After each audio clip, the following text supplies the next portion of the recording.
साहिब बंदी छोड़ सतगुरु रामपाल जी भगवान की जय हो।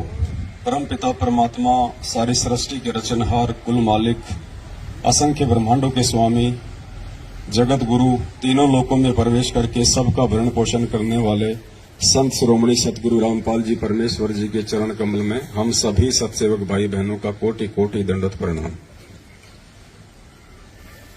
आप सभी भाई बहनों का सुबह का नित्य नियम हो गया? सबका हो गया क्या? कोई है जिसका नहीं हुआ नित्य नियम? सबका हो गया। अब देखो, सबसे पहले उठते ही हमने क्या करना है अपने आध्यात्मिक जीवन में। साथ संगति में आए हो तो कुछ सीख के जाना, अपने परिवार को सिखाना, जो भगत भाई बहन आपके संपर्क में आते हैं उनको सिखाना यदि उनको नहीं पता है तो। चाहे वो 10 साल पुराना भगत हो, चाहे वो 20 साल पुराना भगत हो, चाहे आपका कोई कोऑर्डिनेटर हो, चाहे नामदान संचालक हो। अगर आप कभी उनके संपर्क में आते हो, आपको यदि कभी उनके घर पे जाने का मौका मिले या कभी वो आपके घर पे आवे, तो हमने देखना है कि वो अपनी क्या आध्यात्मिक क्रियाएं करते हैं। अगर कोई भाई सही तरीके से अपनी आध्यात्मिक क्रिया नहीं कर रहा है तो हमारा फर्ज बनता है उसको समझाने का। सबसे पहले हमने अपने परमपिता परमात्मा ने हमें जो नित्य नियम दिया है, जिसकी जैसी भी व्यवस्था है, वैसे तो मालिक का रूल है, ये नियम है, सूर्य उदय होने से पहले पहले नित्य नियम समाप्त हो जाना चाहिए। उसके बाद ये दुनिया का भार घोड़ा, ये हाय हाय, ये भागा दौड़, वातावरण में इतना ज्यादा प्रदूषण, लोगों का शोर शराबा, लोगों के कुशब्द इतने ज्यादा हो जाते हैं, फिर वातावरण बहुत ज्यादा भारी हो जाता है। आप देखते हैं ये काड़लोक की भक्ति में फिक्स 5 बजे लोगों के घंटे बज जाते हैं, फिक्स 5 बजे। ये तो पूर्ण परमात्मा की भक्ति है, ये तो पूरा नियम और विधिवत होनी चाहिए। समय परमात्मा ने हमें बताया हुआ ना, तीनों समय की आरती का। तीनों समय की जो आरती है इनको संध्या आरती कहते हैं। संध्या आरती केवल शाम शाम की आरती को नहीं कहते। परमात्मा ने कहा कि जो सुबह का नित्य नियम है ये भी जो है मतलब संध्या आरती है। दोपहर का असुर निकंदन रमैनी है, वो भी संध्या आरती है, और शाम की भी संध्या आरती है। संध्या का मतलब परमात्मा ने बताया 2 समय का जब मिलन होता है उस समय जो आरती होती है उसको संध्या आरती कहते हैं। तो सुबह की आरती का जो समय है, सतलोक आश्रम बरवाड़ा में फिक्स सुबह 5 बजे आरती शुरू हो जाती थी। यानी 5 बजे वो समय है जिस समय रात का समय जा रहा होता है और सुबह का समय आ रहा होता है। वो संध्या हो गई, वो मिलन हो गया 2 समय का, उसको संध्या आरती कहते हैं। वास्तविक तो रूल है ये। बाकी परमात्मा ने, ठीक है, अभी लोग धीरे धीरे भक्ति की सीढ़ियां आगे चढ़ेंगे, तो मालिक को पता है कि लोग एकदम से ये काल इतनी भक्ति नहीं करने देगा, इसलिए परमात्मा ने दिन के 12 बजे तक का टाइम दिया है। किनको? जिनकी अभी आदत सुधरी नहीं है, या जो लोग भक्ति में भी थोड़ा बहुत आलस्य करते हैं, या कोई किसी कारण से, मान लीजिए किसी की नाइट ड्यूटी है, कोई 5 बजे छूटता है, कोई 4 बजे छूटता है, तो वो आते नहीं कर पाता आरती। इसलिए परमात्मा ने अभी हमारे को शुरुआत में 12 बजे तक का टाइम दिया है। बाकी दिन के 12 बजे आरती नहीं होती, आप सबको पता है। आरती अपने टाइम पे हो जानी चाहिए, और ये हमारा प्रथम कर्म होना चाहिए, हमारे जीवन का प्रथम कर्म। तो सुबह सुबह केवल हमें आरती परमात्मा की। उसके बाद में जो दूसरी चीज का नंबर आता है वो है परमात्मा का चरणामृत। आप में से कितने भगत भाई बहन हैं जो सुबह उठते ही चाय दूध या नाश्ते से पहले चरणामृत लेते हैं? झूठ मत बोलना, यह परमात्मा का दरबार है। कितने भगत भाई बहन हैं? हाँ, लेना नित्य नियम के बाद ही है, लेकिन लेते कितने हैं? कईयों को तो 15-15 दिन हो जाते हैं, ध्यान ही नहीं आता कि हमने चरणामृत भी लेना है क्या। ये देखो, ये हकीकत है, शर्मा शर्मी का मार्ग नहीं है ये। ऐसा नहीं है कि जो ले रहे हैं वो बहुत अच्छे हो गए, जो नहीं ले रहे हैं वो बहुत नीचे हो गए। ये यहाँ पे सीखना है, यहाँ पे कोई परफेक्ट नहीं आएगा। जो परफेक्ट हो जाएगा फिर उसको साथ संगति में आने की जरूरत कहां? फिर साथ संगति में हम सीखने के लिए आते हैं। दूसरा हमारा जो कर्म है वो ये होना चाहिए कि परमात्मा ने हमें जो ये चरणामृत दिया है, हमने चरणामृत का सेवन करना है। अब चरणामृत को लेते कैसे हैं 90% लोगों को आज तक नहीं पता। चरणामृत लेने की भी एक विधि है, एक प्रोसीजर है, उस हिसाब से हमने उस प्रक्रिया को हमने पूरा करना है। दास आपको थोड़ा सा प्रैक्टिकल करके दिखाएगा, ध्यान से देखना। सबसे पहले आपके घर पे जो भी कोई स्टील का गिलास हो या कोई कप हो, जैसे अपन चाय पिया करते थे पहले, उस कप में चरणामृत तो है ना सबके घर पे, बोतल वगैरह मालिक के दरबार में रखते हैं ना भर के। तो सबसे पहले तो उस बोतल से जो आपने अपने दरबार में रखा हुआ है उसमें से अपना एक कप जो है चरणामृत का ले लेना है, ऊपर रख लो बस। भगत जी एक सादा गिलास का पानी भी ले आओ उधर से, कोई और भगत ले आओ कोई। सबसे पहले भगत जी हमने चरणामृत ले लिया, कप में ले लो, चाहे गिलास में ले, चाहे कटोरी में ले लो, चाहे कटोरे में ले लो, कोई दिक्कत नहीं है। उसके बाद सबसे पहले हम क्या करेंगे, जो हमारी विधि है, सबसे पहले हम परमेश्वर को दंडवत करते हैं। सबसे पहले हम उठ के, और जब हम ये चरणामृत लेंगे तो सबसे पहले जो भी पात्र हमारे हाथ में है हम उसको दोनों हाथों से पकड़ के, और उसको केवल एक ही घूंट में लेना होता है। ये चाय की तरह पीने का नहीं होता चरणामृत। इतना है लोग कि जितना आप एक घूंट में आप उसको पी सको एक बार में, 2 बार में भी इसको नहीं पीना है। एक बार में आपका पूरा अंदर ये चला जाए। आधा कप ले लो,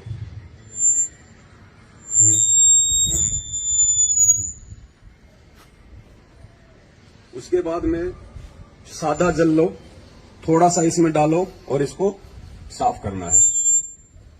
बस थोड़ा इसको हिला के ना वो ले लो। अगर ये स्टील का गिलास है ये, तो आपने स्वयं इसको अपने हाथों से साफ करना है। ये नहीं कि आपने लेके चरणामृत छोड़ दिया, फिर आपकी बेटी धो रही है, आपका बेटा धो रहा है, आपकी माँ धो रही है, आपकी पत्नी धो रही है। नहीं, ये चरणामृत है, ये नियम है। आप कोई सेठ नहीं है, कोई शाहूकार नहीं, आप कोई अनिल अंबानी नहीं है, आप एक भगत है। ये चरणामृत जो आपने लिया है ये आपने स्वयं ही धो के साफ करके वापस रखना होता है। डिस्पोजल में चरणामृत नहीं लेना चाहिए, क्योंकि जब हम इसको फेंकेंगे तो वो अंश जो है मतलब साथ में जाएगा। तो कोशिश करें भाई, जैसे कोई चीनी मिट्टी का बर्तन हो, कोई स्टील का हो, कोई भी जो पात्र होता है जिसको अपन धो सके, उसमें हमने चरणामृत लेना है। उसके बाद हमने परमात्मा को दंडवत करना है, और दंडवत करके फिर हमने साइड में हटना।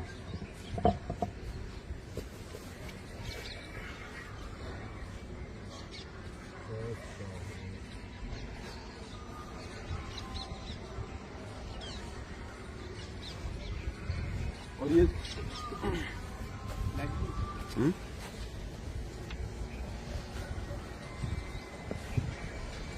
और ये जो दंडवत है ना, इतना समझाने के बाद भी काफी संख्या में भाई बहनों को दंडवत भी ढंग से करना नहीं आता है, या फिर वो जानबूझ के नहीं करते, पता नहीं कौन सी उनकी वो ट्रेन छूट रही होती है।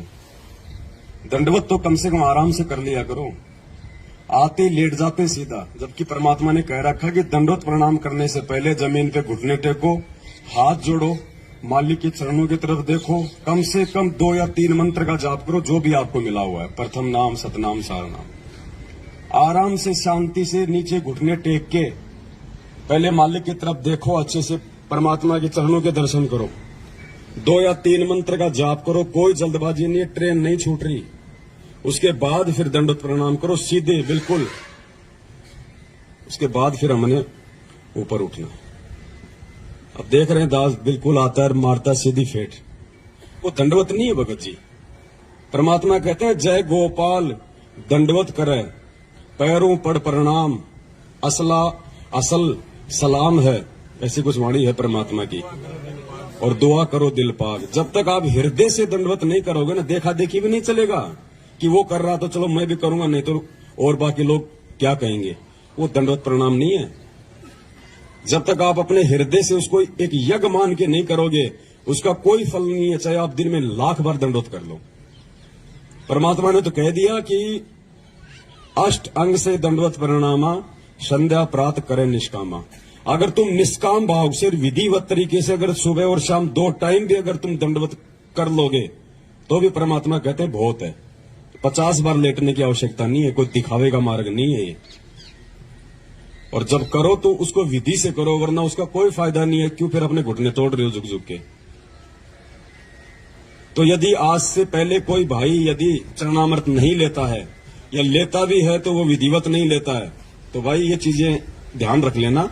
और कोई भाई ऐसा हो जिसको नहीं पता है इन बातों का, तो फिर हमारी जिम्मेदारी बनती है हम उनको ये चीजें हम समझाएं। और उसके बाद जो भी आपके घर में प्रसाद रूप में जो भी चीज आप रखते हो, कोई मिश्री या खांड या फिर वो मखाने वगैरह, वो भी आप जिस चरणामृत के बाद में भी ले सकते हो, या जैसे आपका नित्य नियम समाप्त हुआ उसके बाद थोड़ा थोड़ा सभी को बांट दो, जो भी आपके उपदेश है। ये चीजें हमने लेनी है क्योंकि ये हमारी भक्ति की खुराक है। ये कोई महीने 2 महीने में या खांसी जुकाम हो जाए उस समय लेने की नहीं है। परमात्मा कहते हैं चरणामृत कदाचित पावे 84 कटे लोक सिंधावे, पेज नंबर 23 नित्य नियम पे लिखा हुआ है चरणामृत के मातम्य में। तो क्यों दिया? वो बोतल में भर के कोई सजाने के लिए थोड़ी दिया परमात्मा ने, कोई मोल थोड़ी आ रहा भगत जी। वो खत्म होने को लगे तो उसमें सादा पानी और डाल दो, बढ़ता रहेगा वो आगे से आगे। ये खुराक ही नहीं खाएंगे तो हमारी भक्ति में रुचि नहीं बनेगी। दूसरा भाई, सात संगतियों का एक नियम है, आज से पहले था या नहीं था, भंडारा उसी आत्मा को मिलेगा जिस आत्मा ने अपने प्रथम नाम की माला पूरी की होगी, नहीं तो भंडारा नहीं मिलेगा। जिस आत्मा ने अपनी प्रथम नाम की माला पूरी नहीं कर रखी होगी उस आत्मा को भंडारा नहीं मिलेगा। पहले माला पूरी करो, उसके बाद उसको भंडारा मिलेगा। ये हमारा प्रथम कर्म है भक्ति। रोटी हमारा प्रथम कर्म नहीं है। अगर हम लोग उस परमेश्वर का नाम लेके अगर हम भंडारा नहीं कर रहे हैं पहले, तो हम लोग अन्न नहीं खा रहे, हम लोग वो पाप खा रहे हैं। तो आज के बाद अपना नियम बना लो, इस परमात्मा की भक्ति से बढ़ के दूसरा कोई काम नहीं है, कोई काम नहीं है दूसरा। आराम से टाइम पे उठोगे तो नित्य नियम भी होंगे, टाइम पे उठोगे तो प्रथम नाम की माला भी होगी आराम से। कोई ज्यादा नहीं है। अब वो समय गया कि हमने चलते फिरते खाते उठते बैठते नहाते धोते, हम कोई अनिल अंबानी नहीं है जो हमारे 250 पेट्रोल पंप चल रहे हैं कि हमने वो संभालना है, हमने वो संभालना। अगर किसी के हैं तो संभालने वाले संभालेंगे, आप अपनी भक्ति को संभाल लेना। नहीं तो जिस दिन वो सबको संभालने वाले ने अगर अनदेखा कर दिया ना, कुछ नहीं बचेगा यहाँ पे। तो ये समय निकालना पड़ेगा भाई, चाहे आप कितने बिजी क्यों ना हो। आपने सुबह सुबह अपनी एक माला प्रथम नाम की करनी पड़ेगी आपने बैठ के। थोड़े दिन तो ये मन रोएगा, ये ढीठ होता है, नहीं मानता। 20 कर लो, 30 कर लो, 50 कर लो, 5-10 मिनट घूम लो, थोड़ा सा इसको रेस्ट दे दो, फिर कर लो बैठ के। भाई ये हमारा ये रूटीन हो जाना चाहिए भगत जी। फिर सतनाम तो जिसको मिला हुआ तो अपना चलता फिरता वो तो भाई वो अपना करते रहो, लेकिन ये प्रथम नाम का ध्यान रखो। आप अपने घर पे भी जिस दिन आपकी प्रथम नाम की माला नहीं होती है और भंडारे का समय हो गया तो आपको मतलब शर्म आ जानी चाहिए। आपको शर्म आनी चाहिए कि मैं ये भोजन नहीं खा रहा, मैं ये पाप खा रहा हूं। इस भक्ति से मिलता है ना यहाँ सब कुछ। परमात्मा ने क्या कहा, कबीरा सब जग निर्धना धनवंता ना कोई, धनवंता सोई जानिए जो राम नाम धन। आज नरेंद्र मोदी भी देश का प्रधानमंत्री है तो केवल इस भक्ति की वजह से है। कभी किसी जन्म में उसने परमात्मा की शरण में रह के भक्ति की हुई है, जो आज उसको वो राज मिला हुआ है। ये भक्ति नहीं होती कुछ नहीं मिलता। तो भक्ति से बढ़ के भगत जी कोई कर्म नहीं है। 10-15 दिन तक लगेगा थोड़ा सा ऐसा उबासी आना, आलस्य आना, जो है मन ना लगना, तो परमात्मा ने उसका एक ही तरीका बताया। अगर किसी को बुखार हो जाए और अगर बुखार ठीक करना है, ना चाहते हुए भी वो कुनून की गोली खानी पड़ेगी, वो कड़वी गोली आपको खानी पड़ेगी, ना चाहते हुए भी, यदि बुखार ठीक करना है तो। और जब खाओगे तो धीरे धीरे आपका जबर ठीक होगा। तो इसी प्रकार ये मंत्र तो मन जो है नहीं करने देगा, आंट अड़ाएगा। लेकिन परमात्मा कहते हैं जब तुम एक बार 20-30 मन मार के तुम एक बार मंत्र करोगे ना, उसके बाद फिर ये शांत हो जाएगा। फिर ऑटोमेटिक फिर आपका मन लगेगा उन्हीं मंत्रों में, उसी माला में। फिर आपका जब आप 20-30 मंत्र कर लोगे ना, उसके बाद फिर ये थोड़ा थोड़ा ठंडा पड़ जाएगा मन, और फिर आप चाहोगे कि अब मुझे कोई छेड़े नहीं, मैं पूरी माला करूं, इतना आपको आनंद आएगा फिर। तो शुरुआत भगत जी हमने करनी पड़ेगी। इस भक्ति को सतलोक आश्रम मैनेजमेंट हरियाणा ने बिगाड़ दिया है। आप सभी भाई बहन, जब आप नए नए नाम दीक्षा ली आप लोगों ने, आप सबको पता है कि आप कितने भाव से भक्ति करते थे। ये आरती आप कोई ऑडियो से या वीडियो से नहीं करते थे, आप बैठ के अपने घर पे आप नित्य नियम लेके आरती करते थे। जिस दिन आप नाम लेके आते थे, महीना 20 दिन 2 महीने तक, और जैसे आप अपने से बड़े बड़े और पुराने भक्तों के संपर्क में आने लगे, आप सबकी आदत बिगड़ गई। देखा देखी में हमने अपनी आदत बिगाड़ ली कि यार ये तो मेरे से पहले से जुड़ा हुआ भगत है, ये तो कोऑर्डिनेटर है, वो चाय भी पी रहा और अपनी रमेणी भी लगा रखी है। तो फिर हमारी आदत बिगड़ गई। अब हमने आदत को सुधारना उसी प्रकार से। और आदत नहीं सुधरेगी तो देखो ऐसे साथ संगतियों में आने से ऐसे भी बात नहीं बनेगी। आए जाओ चले जाओ कोई बात नहीं, बात बनेगी भक्ति से। परमात्मा कहते हैं जब तब संयम साधना सब सुमरण के माई, और कबीरा जाने रामजन सुमरण सब कछु नाही। सुमरण यानी भक्ति, जिसमें आरती मंत्र अपने नियम मर्यादा ये सब आ जाते हैं। तो अपना नियम बना लो भगत जियो। जिन भाई बहनों को संकल्प नाम दीक्षा है वो अपना सुबह उठे, परमात्मा का अपना नित्य नियम कर ले, अपना चरणामृत ले, बाकी अपना वो काम धाम कर ले। अपना कोई मालिक की कोई वाणी लगा ले, वैसे कोई परमात्मा जी का कोई सत्संग लगा ले, क्योंकि उनका भी मंत्र नहीं मिला हुआ है तो वो अपना काम वो कर सकते हैं उसके बाद में। लेकिन जिसको नाम मिला हुआ है उन्होंने नित्य नियम के बाद में ये नियम बना लो। अगर आपको लगता है कि मैं तो सुबह अपने ऑफिस जाता हूं, तो भैया 1 घंटे पहले उठना शुरू कर दो। जब ऑफिस के लिए टाइम दे सकते हो और 2 टाइम की रोजी रोटी के लिए, तो आत्म कल्याण तो उससे प्रथम है। 1 घंटा और पहले उठने का रूटीन बनाओ। 1 घंटा पहले सो जाओ। रात को क्या करते हो 11-12 बजे तक। 6 घंटे की नींद परमात्मा ने बहुत बताई। गुरु जी कहते हैं 6 घंटे की नींद सफिशियंट है। आप अगर 11 बजे भी सोओगे, सुबह 5 बजे उठ जाओगे, आपका पूर्ण घंटे में आपका नित्य नियम हो जाएगा। 20-25 मिनट में आपके प्रथम नाम की माला हो जाएगी। फिर क्या करोगे उसके बाद? और सुबह सुबह जिस आदमी का नित्य नियम और ये प्रथम मंत्र, जिस आदमी का नित्य नियम और प्रथम मंत्र टाइम पे हो जाता है, उसका सारा जीवन बिल्कुल, उसका सारा दिन बिल्कुल सही निकलता है। उसको टेंशन नहीं रहती फिर। और जिसके मंत्र नहीं होते ना, उसके दिमाग में वजन सा रहता है कि यार माला नहीं हुई, माला नहीं हुई, माला नहीं हुई। वजन सा रहता है उसके दिमाग में। वो कभी 5 कर रहा है, कभी वो 10 कर रहा है, भार सा रहता है। आत्मा को शांति नहीं मिलती, क्योंकि आत्मा की खुराक तो ये भक्ति है ना भाई। हमारा शरीर है, हम टाइम टू टाइम इसको भोजन देते हैं नहीं देते हैं।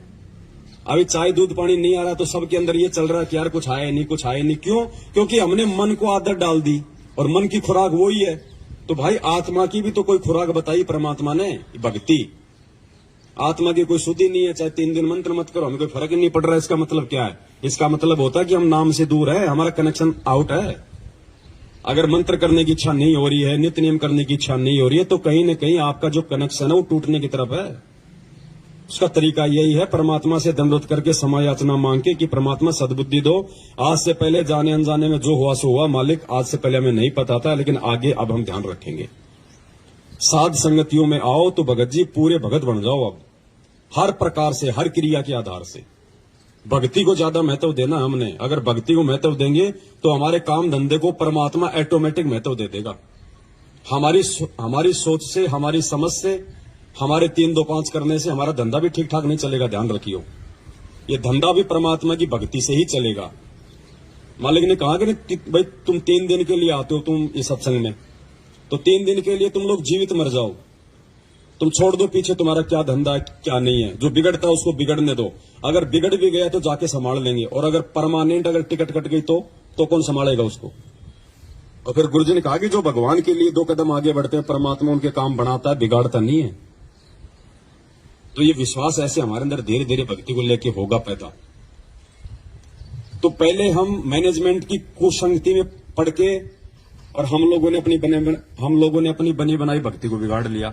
अब हम साथ संगति में आके, सुसंगति में आके, अब हम अपनी उन्हीं क्रियाओं को वापस ठीक करेंगे तो परमात्मा हमारे नजदीक आएगा।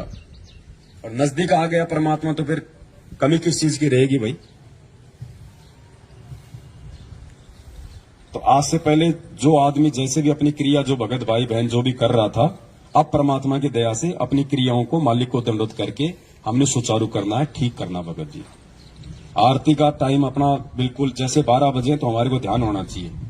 कर लो 12 से 2 के बीच में आरती, परमात्मा दया करें। दास भी आज के बाद में प्रयास करेगा 12 से 2 के बीच में अपने दोपहर की आरती हो जाए, शाम की संध्या आरती अपना सूर्य अस्त होते हो जाए। तो थोड़ा शेड्यूल बनाओ भक्ति का। हमने चाय का शेड्यूल बना रखा ना, सुबह 6 बजे चाय बनेगी तो बनेगी, शाम को 5 बजे चाय बनेगी तो बनेगी। आज से पहले हमारे शेड्यूल बने हुए थे ना। ये खाना खाने का टाइम है ना, ऑटोमेटिक हाथ पैर अपने आप काम करने लग जाते हैं। माता बहन ऑटोमेटिक रसोई की तरफ भाग लेती है, उनको पता है कि भाई टाइम हो गया खाने का। भाई भक्ति का भी तो कोई टाइम है, या सारा जिंदगी ऐसे गटर में बैठ के मंत्र जाप करते रहोगे? इसका भी टाइम है। ये परमात्मा ने हमें जो छूट दी है ना, ये छूट परमात्मा ने विशेष परिस्थितियों में दी है, विशेष परिस्थिति में छूट दी है। इसको रोजाना लागू करने के लिए छूट नहीं है ये। हम दोषी हो रहे हैं हम उस परमात्मा के। तो कोशिश करो आज के बाद में, और जब हम इस राह पे हम चलेंगे तो हमारे बच्चे उस राह पे चलेंगे। बच्चे क्या करेंगे? बच्चे जो होते हैं भगत जी, वो माँ बाप से ज्यादा सीखते हैं। जैसा उनसे बड़े जो क्रिया करते हैं ना, वो क्रिया को देख के ज्यादा सीखते हैं बच्चे। तो बच्चे ऑटोमेटिक आ जाएंगे धीरे धीरे लाइन पे। अगर दूसरा कोई भगत हमारे घर पे आएगा और हमारे भक्ति के शेड्यूल को जब वो देखेगा, और अगर वो नहीं कर रहा टाइम पे, तो उसको भी शर्म आने लग जाएगी। तो उसका प्रतिफल किसको मिलेगा? उस भगत को सुधारने का आपको देगा परमात्मा। चाहे कोई कितना ही प्यारा क्यों ना हो, कितना अच्छा रिश्तेदार क्यों ना हो, कितना बड़ा भगत क्यों ना हो। आरती मंत्र का टाइम हो गया, बोलो भगत जी आप भी करो, दास भी कर रहा है। परमात्मा की चर्चा अपनी जगह है और भगत जी भक्ति अपनी जगह है। तो ज्यादा से ज्यादा हमने इन चीजों पे गौर करना है। भगत बनना है, परमात्मा ने भगत बनाया है। मालिक ने हमारे पर विश्वास किया ना, इस 8.5 अरब की जनसंख्या में से परमात्मा ने हम थोड़ों सौ को भगत बनाया। तो परमात्मा ने हमारे ऊपर विश्वास किया है। तो भगत जी हमने भी परमात्मा की बात को रखना है, और हमने भी उस परमेश्वर को जो है भगत बना के दिखाना है, भगत बन के दिखाना है। तब तो कोई बात है, नहीं तो भाई आए जाओ जाए जाओ। भक्ति का प्रतिफल तो दे देगा भगवान, कोई दिक्कत नहीं है। मालिक कहते हैं जिन हरि जैसा सुमरिया ताको तैसा ला। जो जैसी करेगा परमात्मा का विधान है। अगर कोई दारू पी के भी ये मंत्र जाप करेगा तो भी भगवान इन मंत्रों का प्रतिफल उसको देगा। राक्षस क्यों बने? परमात्मा ने क्या कहा? पहले ये ऋषि और राक्षस एक ही गुरु के भगत थे। आगे चल के वो राक्षस कहलाए क्यों? क्योंकि वो भक्ति भी करते रहे, साथ में उन्होंने मर्यादा नहीं रखी। वो शराब पीने लग गए, मांस खाने लग गए, और ये भक्ति भी करते रहे। तो मांस और शराब खाने से, उल्टे काम करने से, चोरी जारी करने से तो उनके अंदर गुरुजी कहते हैं कि दुर्बुद्धि आ गई, और भक्ति करने से उनमें शक्ति आ गई, इसलिए वो राक्षस कहलाए। तो आज वो राक्षस जो प्रवृत्ति है वो सतलोक आश्रम मैनेजमेंट हरियाणा अपना रहा है। और आप और हमारे को परमात्मा ने जो है ऋषि बनाया है। उन ऋषियों की वो राक्षस जब वो यज्ञ को जब वो खंड करते थे तो वो लड़ते झगड़ते नहीं थे उनके साथ में, वो परमात्मा से ही प्रार्थना किया करते थे। तो आज वो स्थिति आप और हमारे साथ में हो रही है। हमारी साथ संगतियों को, हमारे धार्मिक जो यज्ञ हम करते हैं पांचों यहाँ पे, इनको ये लोग नहीं करने दे रहे ना। आज हमारे गुरु भाई है, लेकिन ये राक्षस प्रवृत्ति में आ गए, क्योंकि ये मर्यादा में नहीं रहे, ये गुरु वचन में नहीं रहे। भक्ति वो भी कर रहे हैं, तो भक्ति से उनमें शक्ति आ रही है, और ये मर्यादा तोड़ने से उनके अंदर दुर्बुद्धि पैदा हो रही है। तो वो राक्षस प्रवृत्ति में आ चुका है ये मैनेजमेंट। लेकिन आप और हम उस परमेश्वर के विधान में है, परमात्मा की मर्यादा में है। आप और हम ऋषि प्रवृत्ति में है। तो भगत जी संत ना छोड़े संतता, चाहे कोटिक मिले या संत। लेकिन भगत जी उन बुरी शक्तियों से लड़ने की पावर भी हमें केवल इस भक्ति से ही आएगी, दूसरा कोई चारा नहीं है। गुरु जी ने क्या कहा कि विष्णु जी ने क्या कहा कि अगर मुझे थोड़ा बहुत समय मिलता है तो मैं लक्ष्मी जी के साथ में बैठ के अपना सुख शांति से थोड़ा समय बिताता हूं, अन्यथा मैं तप कर करके और शक्ति प्राप्त करता हूं और राक्षसों से मैं युद्ध करता हूं। तो विष्णु जी को भी वो भक्ति से शक्ति आती है, वो राक्षसों से लड़ने की, बुराइयों से लड़ने की। तो आप और हमें भी भगत जी भक्ति से ही आगे बढ़ने की प्रेरणा मिलेगी, नहीं तो हम ढह जाएंगे। हमारे अंदर कुछ विशेष नहीं है, हमारे अंदर कुछ विशेष नहीं है सिवाय इस परमात्मा की भक्ति के। भक्ति है तो हम हैं, नहीं तो हमारा कोई अस्तित्व नहीं है। और एक बार इस परमात्मा ने अगर नाराज होकर अगर ठोकर मार दी, धरती पे कोई संभालने वाला नहीं है। दोस्त भी तुम्हारा दुश्मन हो जाएगा अगर भगवान ने अगर हाथ छोड़ दिया तो। और भगवान हाथ छोड़ता है जो आदमी उसके द्वारा दी गई उस भक्ति की लाज नहीं रखता है, जो टाइम से जो भक्ति नहीं करता है। तो आज के बाद हम सभी भाई बहनों ने ये बरकस ये प्रयास करना है कि हम उस परमेश्वर को अब और ज्यादा हम दुखी ना करें। सतगुरु रामपाल जी भगवान की जय हो। सत साहब।